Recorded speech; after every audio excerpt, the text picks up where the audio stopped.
I mentioned, Frontline Centered is a statewide coalition of over 70 community-based organizations rooted in communities of color, frontline communities who really are bearing the brunt of this climate crisis that we're facing. We want to make sure that any policy solutions that get put forward come directly from community members and are going to positively impact their communities and reduce the health disparities that we know exist across the state. So with that, I'm going to give you all a rundown of what today is going to look like, and then we're going to go ahead and get started with the presentation. I'm going to introduce one of our community members, followed by Greg Caras from California, who's been helping us put this report together. And then we're going to open it up for questions at the end. And I'm just looking at my staff really quick. But so for questions, you all can feel free to drop those in the chat, and we'll make sure to filter them up to the panelists. So with that, we are going to go ahead and get started. I'm going to share just a really quick housekeeping. So the report that we have today, this is going to be the cover that you all are seeing, but it's exposing false solutions, how Washington's cap and trade program gives industrial polluters a free pass. This report is now live, and you all can catch the link in our chat. So if you all need to reference the report to know what Greg is talking about or myself is talking about, we are going to be dropping that link in the chat. So thank you all so much. So what we're here today to discuss, we really are here to discuss the health of our communities. We know that there are existing tools right now that Washington is implementing to reduce emissions in Washington state. Our concern is that it doesn't go far enough to improve the health of our communities. We're here to highlight what we see as an inherent flaw in the structure and allowance mechanism of the cap and trade program, specifically the emissions incentives trade exposed policy that is currently right now just finished rulemaking at the Department of Ecology. This gives the highest emitters in Washington state a free pass to pollute, while individuals in frontline and overburdened communities, they are going to be the ones paying with their health and their life expectancy in our communities. So today I'm going to be introducing Jill Mangaliman from Burien. So I'm going to go ahead and stop sharing screen and kick it off to Jill. Thank you so much for joining us, Jill. Hi, everyone. Hi, everyone. I'm Jill Mangaliman. I'm also a board member of Frontline Centered and a lifelong resident of, well, I grew up in Seattle, West Seattle, and now I live in Burien, so I guess West Side. And, you know, I really, this is a very important issue to me. I definitely did not grow up being an environmentalist, but I have really strong values around justice and you know, caring for my community and the earth. I'm Filipino, and so a lot of my family also, you know, comes from like agricultural roots, comes from tropical islands, and are experiencing typhoons right now, you know, as the rainy season is going to start up. So I want to share to you about, you know, growing up in West Seattle, and, you know, it was a good place to live, and I was really happy to be there with my family. However, you know, the things that we see outside our window are not normal. The air that we breathe is not clean. From our window, we could see Nucor's steel factory from my parents' home every day, putting out dark clouds and pollution. There's also the pollution coming from the highway. So all of these things are cumulative. And then even like, you know, with all of the different heat and climate changes and getting hotter, it even makes it worse. So during the summer, you know, we would even feel more and more ill. And my parents, when they were alive, both of them, you know, we didn't have air conditioning and we didn't have the money for that. So would also be outside during these very intensive, hot, heated times. Both of them had heart issues as well. And then, you know, I think that it really angers me that a big company, a Fortune 500 company like Nucor, would be given a free pass, that, you know, they would be able to pay out of their responsibilities. and not just like in West Seattle and my family, but also thinking about all the families in, South Park and Georgetown. I worked in Georgetown for a number of years, for the department of transportation in their construction office, but also at a nonprofit in the area. And yeah, just with all the pollution there from all the emitting industries, as well as like the trucks, and then the pollution from all around cumulatively next to the airport, it just all adds up. The pollution in the river, people were getting sick, people getting headaches at my work. I definitely, didn't realize how dirty our air is until I actually left the city and was able to experience fresh air. So, I think about like how our kids are growing up, our families are growing up, not knowing like this isn't normal, that people shouldn't be having to grow up in very, very unhealthy environments. And it isn't fair. And these companies, should take responsibility, should reduce their emissions. We're in a climate crisis, a health crisis. And this isn't the kind of solution that we want to see for our communities. So I really urge folks to read more about the reports in other cities and other countries of how these carbon markets have not reduced emissions or improved the conditions for communities on the front lines. I urge folks to listen to the communities who live next to polluting industries and how there is no price tag, right, to someone's health and someone's life. We really do need to start reducing emissions at the source. So thank you very much for listening to me. I hope you, check out our report at Front and Centered. Great. Thank you so much, Jill, for being here, for representing the community on this important issue. I'm going to kick it to Greg from Community Energy Resource down in California to introduce himself and give you all an overview of the report. And you can find it linked here in the chat from James, the James Lee link. So Greg, kick it to you. Thanks, Guillermo. I'm Greg Karras. I'm a consulting expert with 39 years of experience in the topic matter. I was honored to be a lead author of this report with Front and Centered, and I'm going to walk you through it.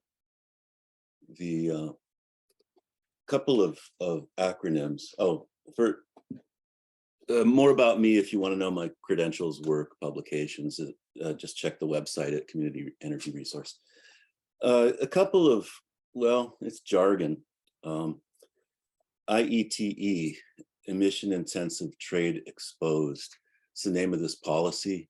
You're going to see the acronym and hear me using ITE because it just helps get to the point. And it's part of the carbon trading scheme, cap and trade scheme, and it's about the allowances, the emission allowances. An allowance is defined by cap and trade as a permit to emit 1 metric ton of carbon, defined as CO2e, carbon dioxide equivalents. And the ITE policy is designed to give industrial polluters those allowances for free.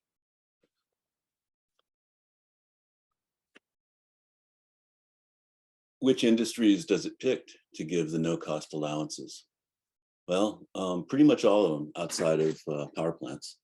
You can see down, scrolling down to the bottom on the right-hand column, 92.5% of industrial emissions have already been designated for these allowances, or for these no-cost allowances. And the other, it could go up to 100%. Others are allowed to apply. Look at the distribution. These are heavily polluting industries in our communities as well. Paper mills and oil refineries make up more than 2/3 of the total emissions, and add in the metals foundries and the sawmills, and you're above 80%.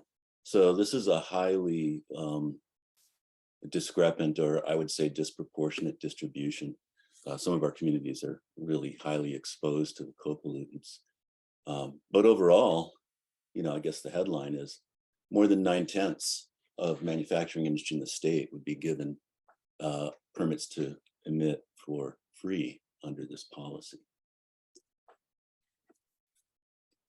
How does it give them these no-cost allowances? Well, this gets into the emission intensity and trade exposure parts, the IE and TE of ITE.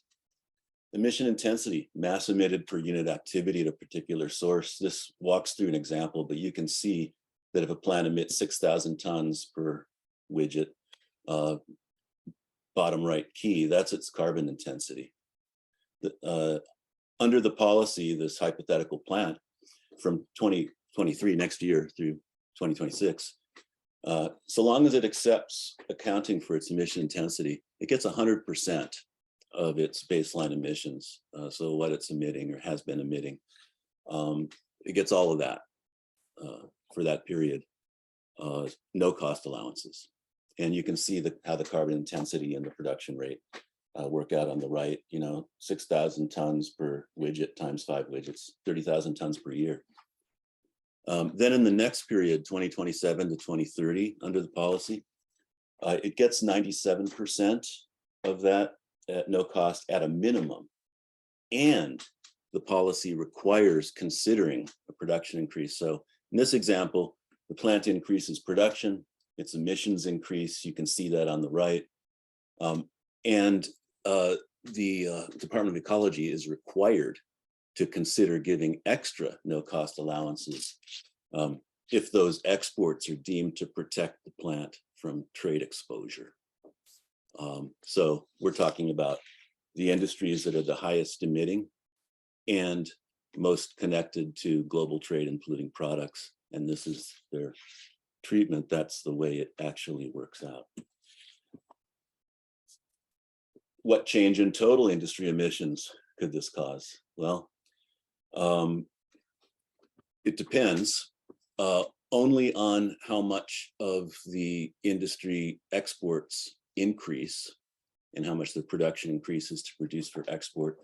The light blue and orange additions to the baseline are within the range of the growth of exports of these Washington industries. So they're plausible, and they are potential emissions if and when the requirement to consider their exports and their trade exposure allows those free emissions. So this is what the free emissions could look like. The minimum required by the policy is in brown. It goes down 3% per year. And what that means by 2034 is that 97% of the average emissions are given no cost allowances. Compare that to the statewide emission limit of cutting by 50%. And that's the very real potential effect of this policy. Next question that we decided to design the study to address, because it was pretty obvious, is could all that contribute to climate failure? Well, this is an example of that, but just to introduce the example,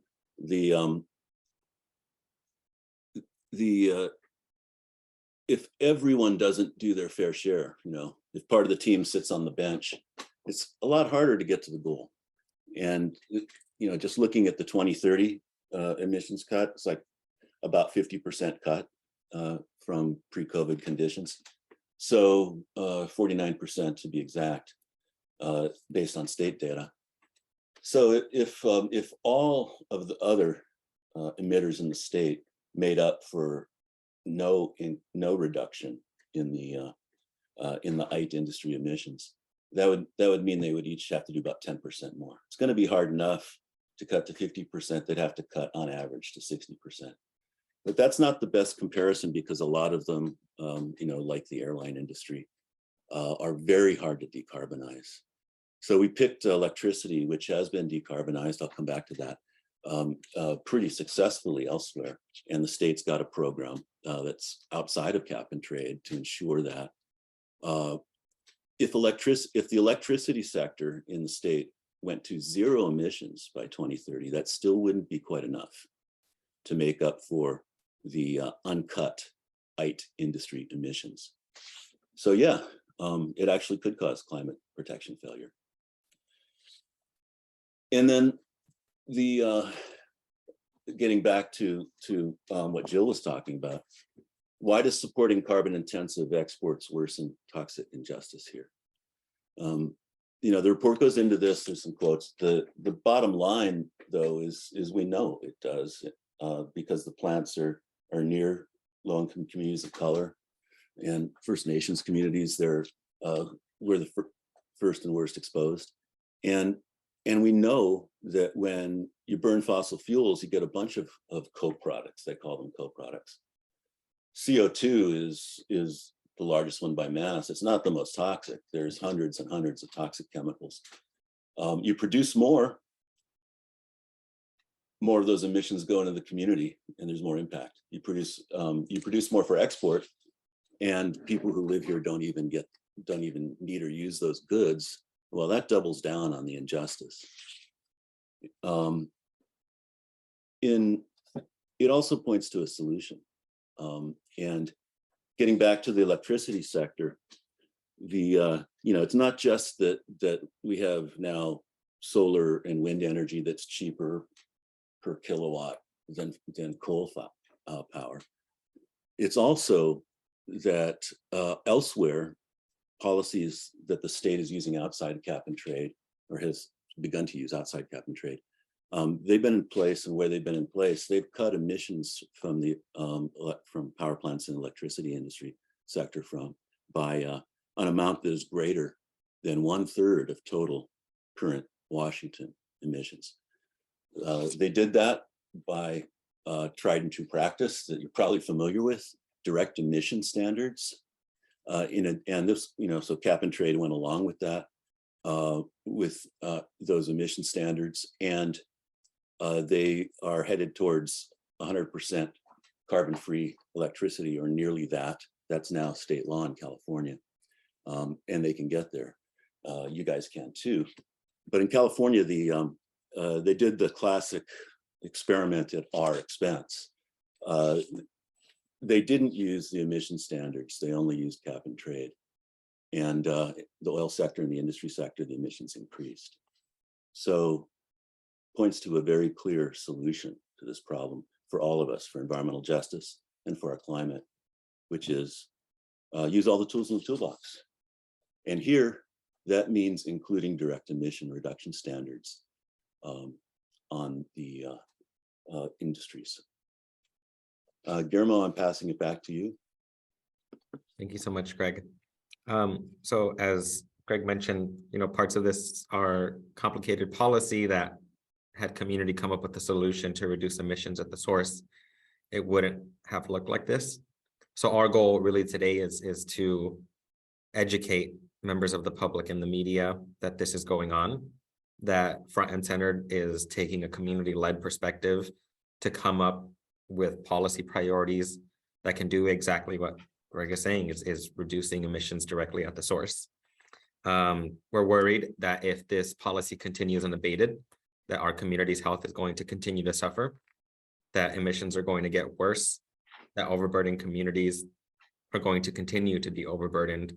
And we just want to make sure that despite whatever happens with the larger cap and trade program and with this EITE policy, that there are measures to protect the health and the futures of our communities, our frontline communities.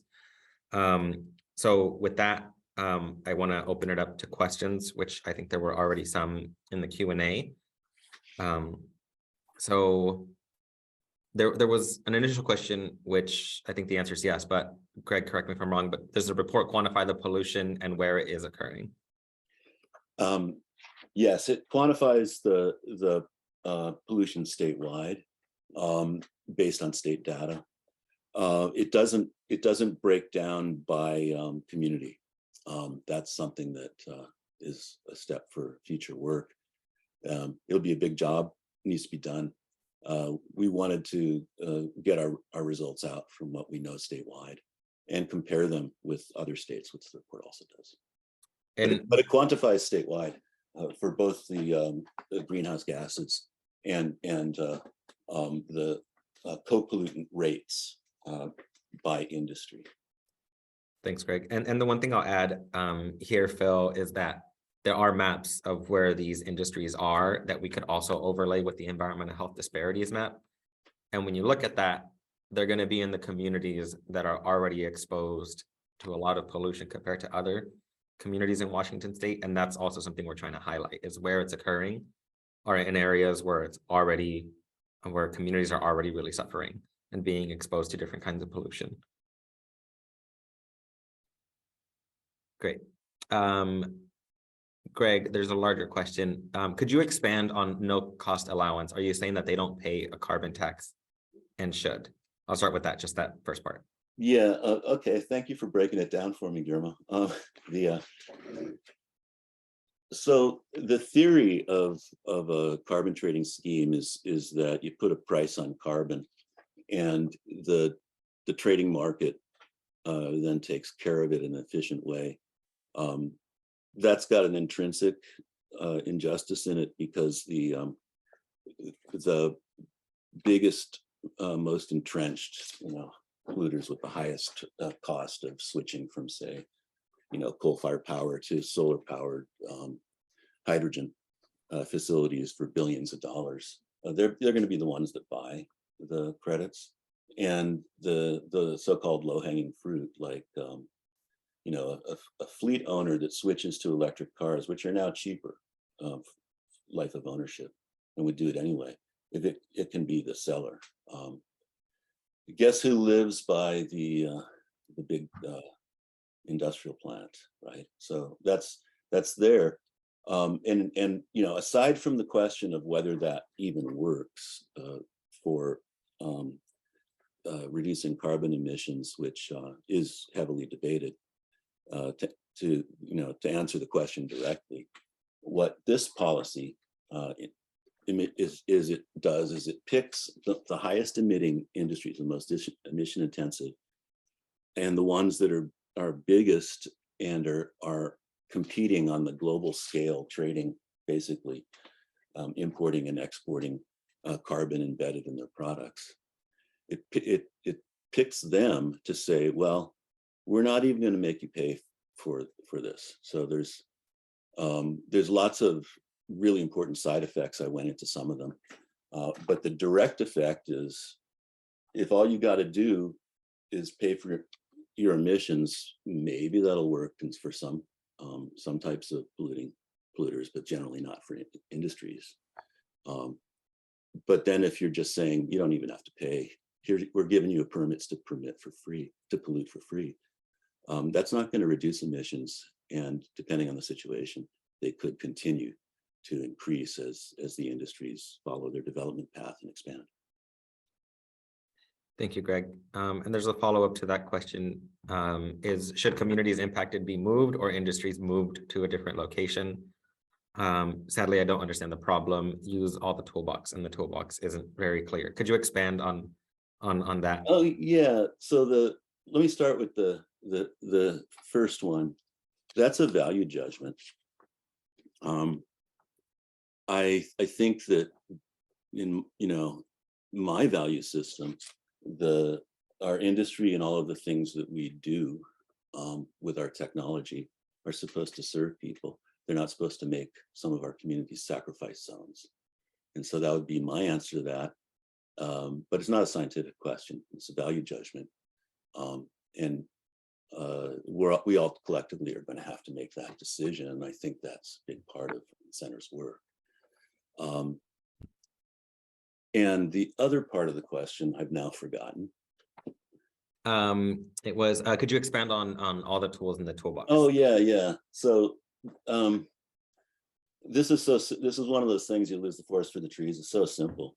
If you're building a house, It's good to have a screwdriver the screws and a hammer for the nails and a saw. If you don't have all those tools in the toolbox, it's pretty hard to build a house. In the climate environmental world, there's a debate between using the free market or the market, as in cap and trade and some other policies, or using direct emissions control for pollution problems. And it's not either or, you can use both. All the tools in the toolbox. If one of them doesn't work, the other one can. That's been proven in California and elsewhere, where cap and trade was used for some sectors along with direct emission reductions. So using both tools, even if one doesn't work, or whether or not one works, the other one could. And hopefully they both work better together. If you don't do that, and this is unfortunately happening, there's a big hearing in Sacramento on the state's overall climate policy today. And this is the main issue in debate, actually, when you come right down to it. The industries and some of the government folks are proposing to take some tools off the table, and communities and environmental organizations and EJ organizations across the state are demanding these, all of them. Thanks, Greg. I see some questions that I think I could answer that are kind of political in nature of what can we do about it and process. I think I'm going to focus on some of the EITE cap and trade questions first. There was a question. So cap and invest with EITE exemptions you described is the law of the land now. Is Front and Center seeking to change this program, or is it too late for that? So I'll take that one. John, I think at this point, we're not looking towards getting rid of that policy. I think we're trying to say that regardless of what happens with the cap and trade program, with this EITE policy, that Washington is prepared to do what's needed to improve the health of our communities, which what we see now is reducing emissions directly at the source.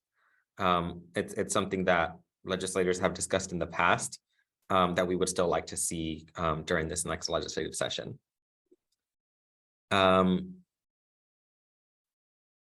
How do we deal with interstate commerce laws or lawsuits from companies for direct emissions reductions to prevent them from just moving an operation to another state and causing the same harm elsewhere?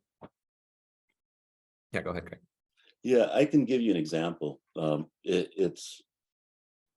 I've worked with a lot of lawyers in my career on various legal cases, and this was referring to the latent commerce clause, which suggests the state does not have the jurisdiction to regulate trade. So what I've seen California do is say, well, we have the jurisdiction to regulate what hurts us here in our state. And then they did something that very directly linked environmental justice and across the region, especially in Four Corners, to climate protection. They said, okay, we're just going to pass an emission standard, a direct emissions standard on power plants that in effect means that a coal-fired power plant would not be able to meet it unless they figured out somehow to make carbon capture sequestration work, which hasn't been done yet. And they applied it and they said, okay, well, Public Utilities Commission, California has Public Utilities Commission for all of its utilities. You're not allowed to contract with a coal-fired power plant anywhere if they don't meet this standard. And so they have basically phased out buying power from the Four Corners area, Utah, Arizona, Nevada, and they have definitely phased down their coal power. So it's gone from maybe 20% of their grid. California is a big state. To I think it's down to about 3% of the grid now. So they're getting off of that power. And it worked right alongside cap and trade, but pretty clearly that's why coal power is going away in California. there was talk about challenging it that way. It never happened. And so this is what links the solution together. Environmental justice in our communities is something that we can get through the same thing that protects our climate. I have a question about best available technology from Jeff Berner. Can we solve the problem with EATEs by giving them incentives to adopt low carbon technology? Using cap and trade seems to be the wrong tool to solve this difficult problem. Yeah, I agree. And I'll go a little deeper. I think the question almost answers itself, but just to be clear, we have the technology. We need the political will. And that's not just in Washington, right? Going a little bit deeper, best available technology is just a term or a word. It's, people say bat this, bat that. Well, it's been applied for a long time, and industries here and pretty much everywhere are still not using solar and wind power for their own electricity. They're using fossil fueled on-site power plants. So clearly the question is really, how do you define it and how do you apply that? And that's just to be, short, it's probably most people's definition for the climate would be, electric cars, solar and wind power plants, not oil refineries and oil wells and gasoline powered cars. That's so the best available technology is a solution. The caveat is who gets to decide what that is important. Yeah, I also want to just add a little bit more on this too. We are looking at this also from an environmental justice viewpoint to it front and centered. And, when we talk about a transition, like it has to be just. Like companies, industries also have to change. We have to change. All of us have to change our practices. We have to transition this economy or else, the consequences are drastic for everyone. The youth have been saying this for a long time. Environmentalists have been saying this for a long time. Scientists that if we don't change our practices, we don't, advance our technology to be less intensive and burning more and more fossil fuels, then we really as people have a decision to make that we have to change. The thing that needs to be emphasized is that it has to be a just transition. We can't continue to sacrifice Black and brown people, working class, low income people for the greater good, and let these bigger industries, let people with a lot more resources get off with a free pass. And so there is this, it is a decision that our communities and our governments have to make around like who is going to pay the price of all of this dirty industry. It should not be the people who are suffering in their health. And I do think that there was a chance for this to be like voluntary, but it's not. These industries have not voluntarily done it. And so what can we do? Where is the political will? And where's the societal will to really push for change? And I saw a question earlier about, offsets and the cap. Yes to the cap. We should have a firm cap in the first place. That's why we're in this predicament, is that we didn't cap our emissions, and just we're like putting some loose regulations or letting things be voluntary. We really are, in a predicament. And then in terms of offsets, that doesn't reduce at the source. Again, like you're just reducing somewhere else, and then the people who are living and working in the area still have to endure the same environmental issues, the health issues. And so it doesn't really solve the problem. It just kind of looks good on paper. It's really smart accounting. And yeah, it's a way for companies to just continue to burn and do what they do and say like, oh, I planted trees over here, you know, so that's an emission cut, which is not actual, it's not real. Yeah. So If I that's all could- I have to say. Yeah, I think that's brilliant and so important, Jill. I just want to add that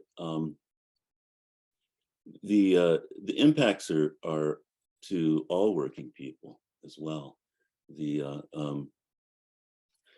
So the thing about trying to wait until the last minute, which is you know, I think we show in the report that this would at best delay necessary emission cuts. What does that really mean? What is it, you know, what does that mean to justice for everyone, including for the workers in the plants? To say we're going to wait till the last minute, then we're just going to walk away from the polluted site and go, you know, find somewhere else to do our business or bank our money. And this is where the urgency comes in.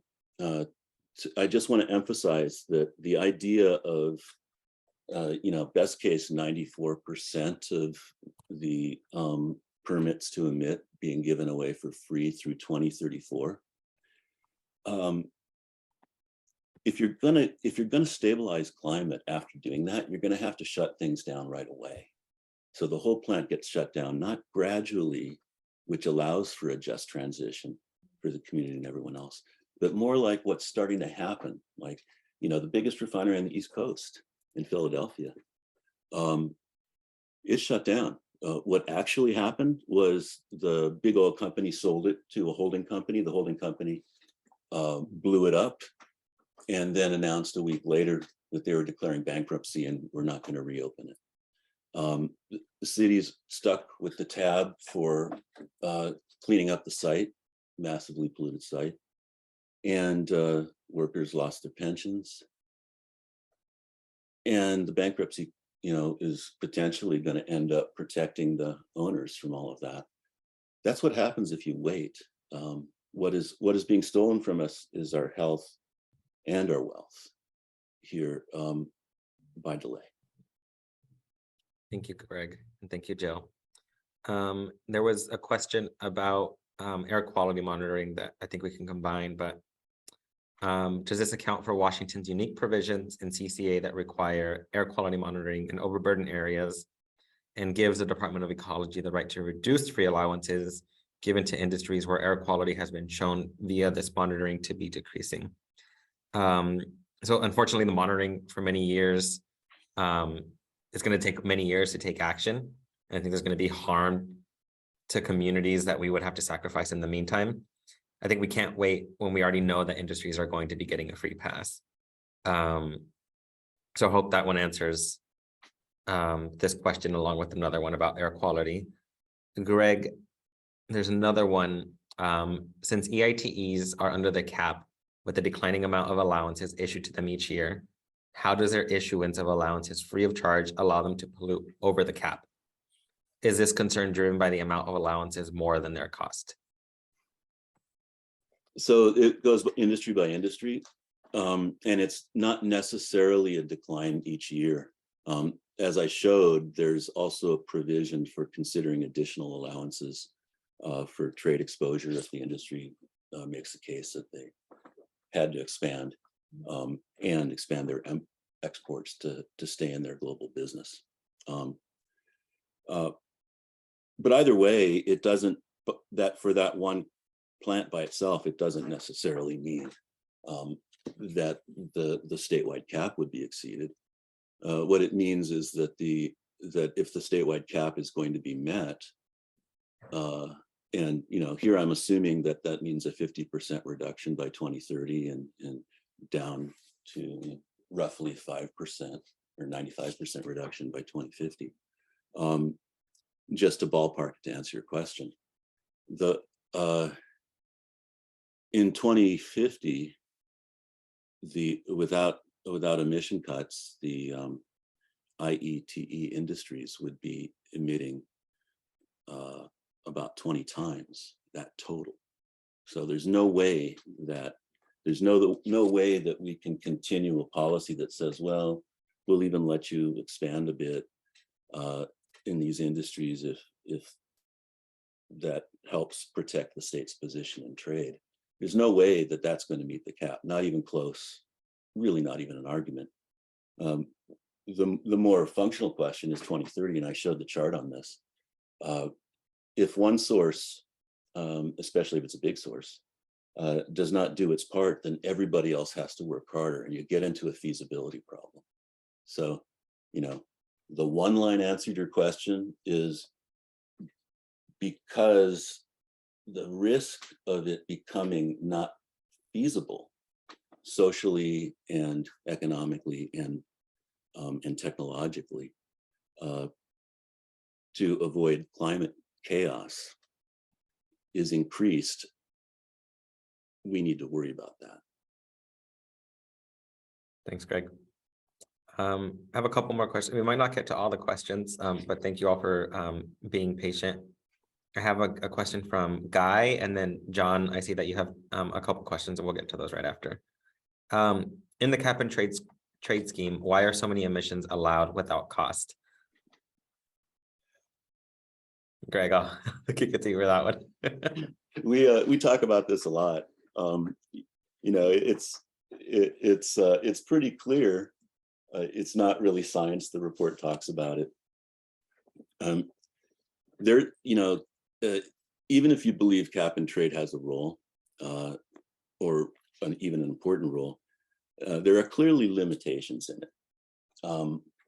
And one of those limitations is that it sells, you know, basically the polluters that can clean up the cheapest clean up first, and the ones that can't clean up the cheapest wait and just buy allowances. That actually means that you know, and it's an artificial market, right? They're setting a price that's low enough so that some, you know, if they set a price on carbon that was so high that that no one would buy the credits, everyone would clean up by itself, and it would be, if it worked, exactly the same as direct emission limits. It wouldn't achieve its secondary, or some would say primary, goal of creating a market that's supposed to be efficient. There'd be no market at all.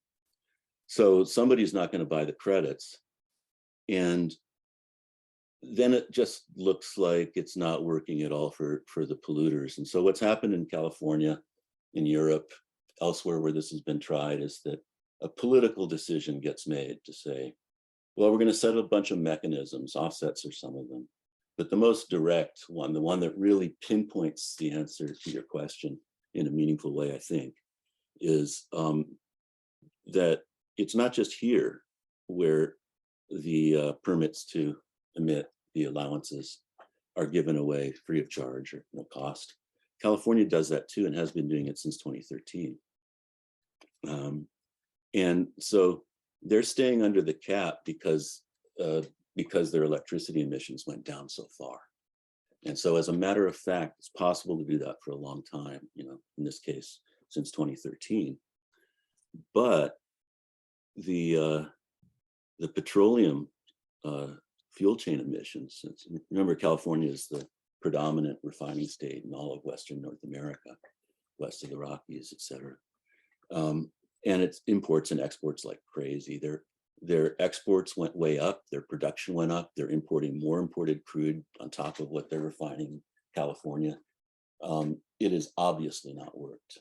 And when pressed, the agencies that are implementing cap and trade and are now invested in it, they say, well, that's because we're giving them, they don't say ITE allowances, they have a different name for it, leakage and industrial assistance allowances, but they actually are the same thing. This is one of the reasons why we're so certain, as we explain in the report, that these problems with the new policy here are real and won't go away until they're solved. Thanks, Greg.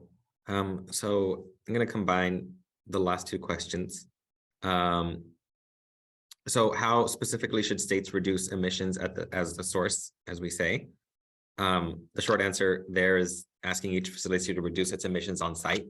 And we don't need to create a carbon market for that. And I think there's also a question about, is there going to be another carbon tax?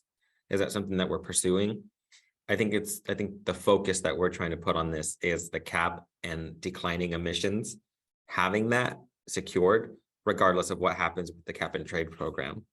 And the one I will throw your way, Greg, and it's going to be the last one, is about leakage. Is the EITE policy is aimed at preventing leakage of dirty industries to even dirtier locations outside the state, which would be good for nobody. Do you dispute that leakage would be a big problem or is a risk? So everybody, leakage is an economic term that's been imported into this policy. What it means is a reduction in GHG emissions within the state that is offset by an increase in GHG emissions outside the state. What we're saying in the report is actually that is already happening, but in the opposite way that you mentioned. The industries here are exporting products that create increased carbon emissions outside the state, and the policy would allow that. Would the policy protect against a dirtier industry from importing into the state? Theoretically, yes, it would. But that's not the fact. The fact is that we're talking about industries that are exporters, and the report shows how much those exports are growing. So if you want to call it leakage, or if you want to call it emission shifting, or if you want to call it just exporting our carbon problem to other states and countries, it's the same thing. The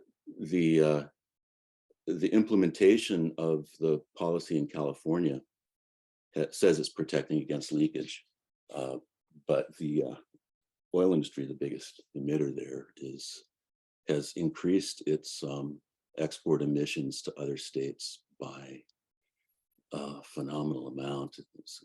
They're exporting now about 25 to 30% of their production, and that's emitting. That's burning and it's emitting elsewhere. Puget Sound, same thing. There's a snapshot where they were shown to be doing that by the feds. So, the short answer to this is that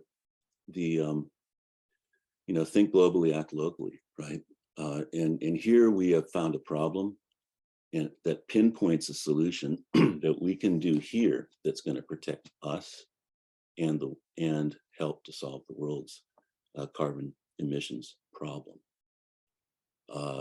The existing policies talk about that, but honestly, it's kind of like what you see at the conferences of the parties internationally. Each country, each state's protecting their own interests, and what this policy would appear to do, although we didn't quantify it in dollars, it would definitely appear to protect the home states' industries' profits for their exports. Thank you, Greg. So I'm going to close it here. Jill or Greg, is there any parting comments that you all would like to leave the attendees with? Give me a head nod. Are you okay? Well, I just say, please listen to the community. Science doesn't describe how deep the harm from this toxic injustice really is.